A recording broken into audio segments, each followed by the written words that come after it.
Nah, lalu di setiap rumah orang Yahudi itu disediakan bejana pembasuhan.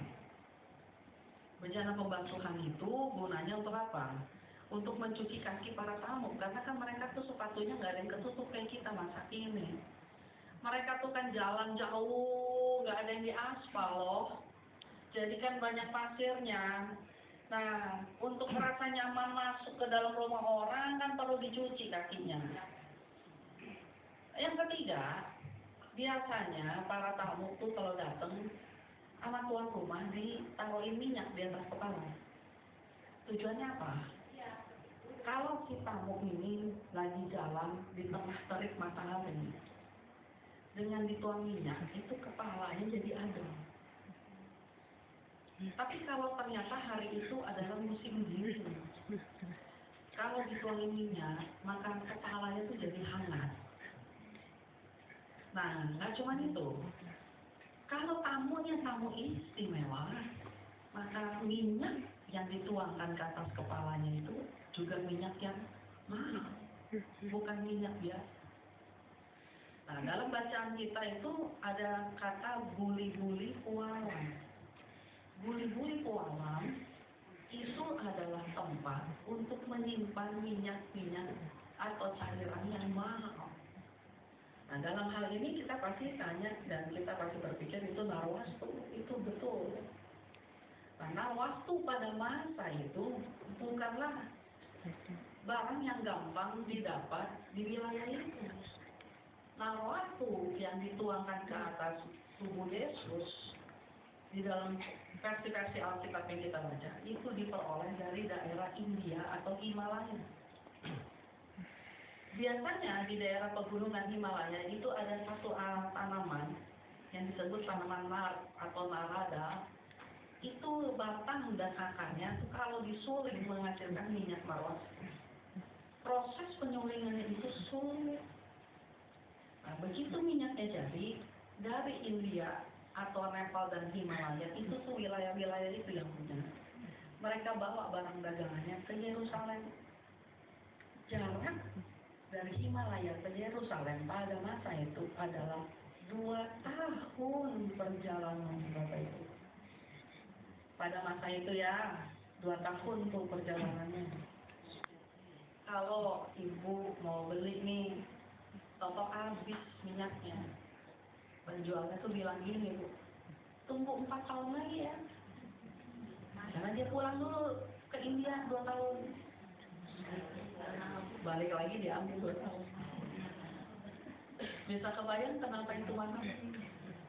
Makanya itu disebut biaya untuk beli minyak wangi itu adalah gaji 1 tahun orang upahan.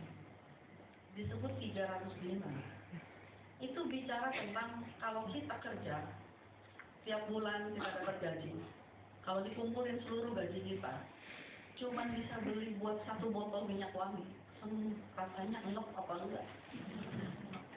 Tapi kenyataannya begitu. Makanya minyak narwastu pada masa itu sering dijadikan sebagai mas kawin. Nah, perempuan berdosa ini dia tahu dia tuh nggak pakai kerudung, maka dia pakai rambutnya. Orang-orang pada masa itu, wanita-wanita masa itu, kalau dia tidak berkerudung, artinya dia tidak dimiliki oleh pria manapun atau dia tidak bersuami atau tidak menikah. Berarti kalau dia pakai rambutnya untuk menyekarahi Yesus, dia mau ngomong sama Yesus begini, engkaulah tuduhku, engkaulah over. Dia udah nggak pandang lagi harga diri dia. Dia udah taruh itu harga diri dia di kakinya Yesus. Seperti itu perlakuan yang dilakukan oleh si wanita yang disebut berdosa. Bandingkan dengan orang Farisi. Maka Yesus ngomong, kamu nggak perlakukan aku istimewa, tapi perempuan ini memperlakukan aku istimewa. Nah, sekarang di masa sekarang, kalau saya tanya, Bapak Ibu mau jadi siapa? Semua pasti mau ngomong mau jadi perempuan yang kelakuannya ya memperlakukan Yesusnya bukan dosanya ya. Kita kepengen memperlakukan Yesus seistimewanya. Namun berjalan dengan waktu, mungkin dulu pertama kali kita kenal Yesus, mungkin kita hidup di dalam rasa kasih mula-mula. Kita bisa kasih apa aja buat Yesus tuh kita bersedia. Diajak untuk ibadah sampai malam pun mau. Diajak berdoa malam-malam pun mau. Tiap hari diajak doa rantai, doa puasa, mau. Diajak untuk ngumpul, datang, mau. Karena orang baru, kasih mula-mulanya muncul. Masih muda, tenaga masih kuat.